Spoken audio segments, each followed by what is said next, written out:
is Jim Goddard. My guest is Michael Rivero, founder and editor of WhatReallyHappened.com. Welcome back to the show, Michael. Thank you for having me again. My producer asked, is the U.S. election going to be the most divisive in history? It does appear headed that way. Apparently Saturday, Donald Trump was making his first campaign stop in Washington State, and the hired anti-Trump thugs literally chained themselves to ladders across the roadway to try and keep people from attending.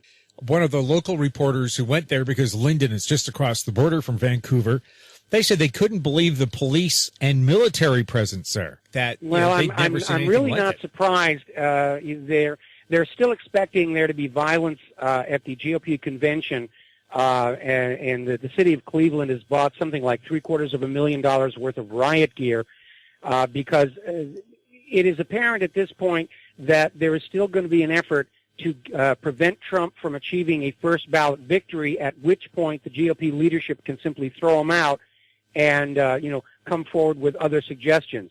Whether it's Ted Cruz, Ted Cruz can't run. It would be foolish for them to try that. They may try and throw Jeb Bush back in there. No. They may even try and lure Mitt Romney back in from his third-party run. That's incredible. Yeah, Mitt's only lost twice. Why not go for the hat trick?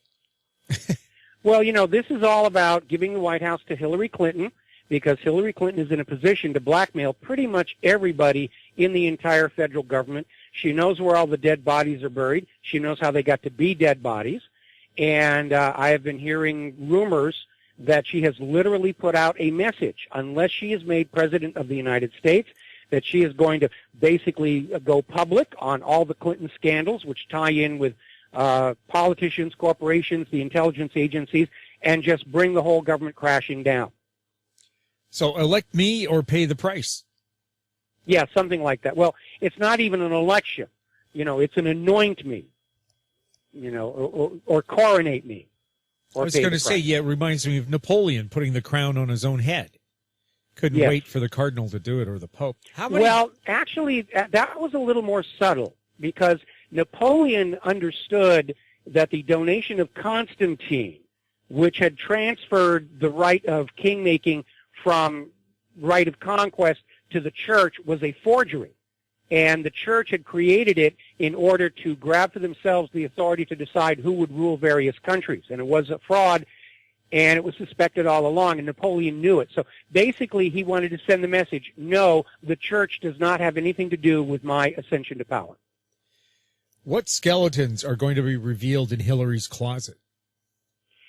Well, I'd like to see them all come out. I would like to see vindication regarding the murder of White House Deputy Counsel Vincent Foster, which is the case that got me kicked out of Hollywood. I think the biggest skeleton in there may be that Hillary was using her private email server to sell secrets to other countries, and then using her charitable foundation to collect the money and launder the payments. And it's one of those secrets that is so dangerous. I don't think anybody in the government wants it to come out. Even Hillary's worst enemies are working to cover this one up because their own jobs are on the line. But at this point, the signs of cover-up are becoming so obvious in public, it almost doesn't matter in terms of the coming election, because two developments have come out today. First of all, Judicial Watch came on out. They have discovered additional emails that were not turned over to the investigators that undermine Hillary's statements under oath. Second, the State Department has come on out and said that they actually cannot find any of the emails that Brian Pagliani sent or received while he was working for Hillary at the State Department setting up her home server. And they didn't say the excuse of the hard drive crashed or something like that. It's only his email records are gone.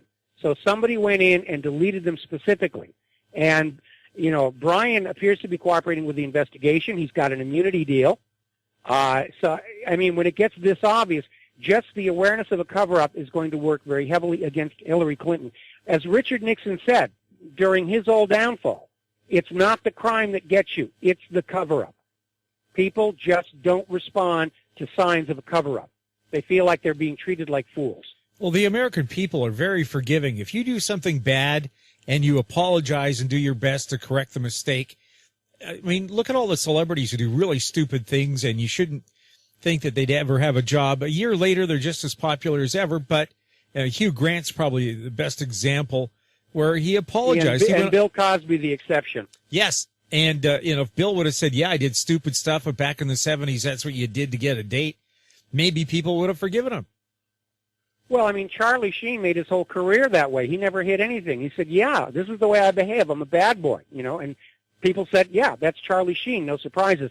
Where it really hurts is where you have a politician or a celebrity who cultivates a particular image, and then you find they're engaging in behavior that makes the whole thing the ultimate in hypocrisy.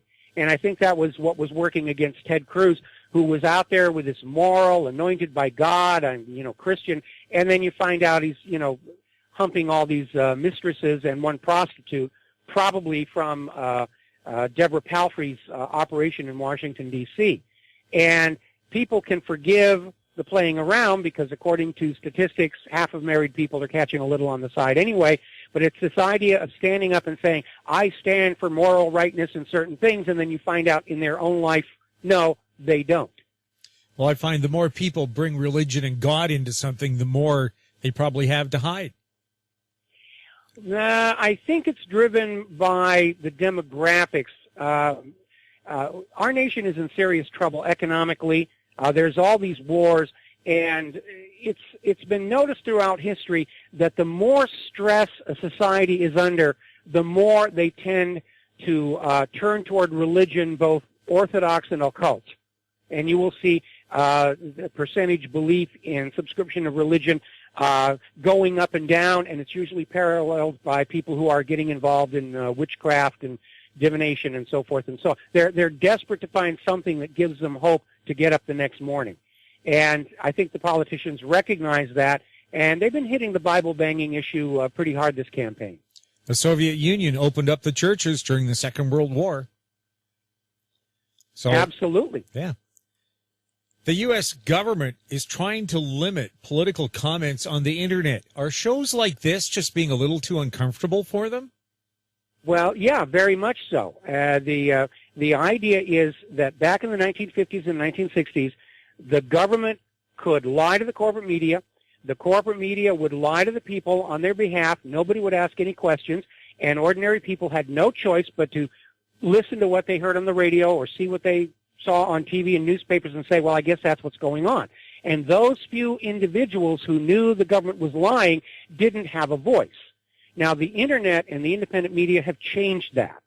The Internet is the ultimate, purest expression of a true democracy we've ever seen in the world. And it is dramatically changing the fundamental way information flows through society, as dramatically as when Gutenberg rediscovered movable type printing and made books affordable to the middle class. And the establishment elites are a little slow adapting to it. And a lot of what we're seeing them do has historical parallels with how the establishment reacted to Gutenberg.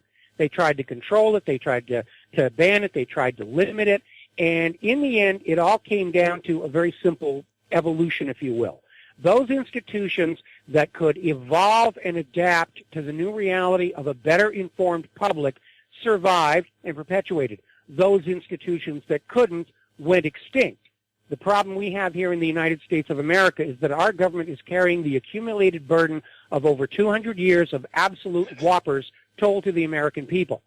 And they can't come clean. They can't evolve to the new reality of a more informed population. Thus, they are doomed to go extinct.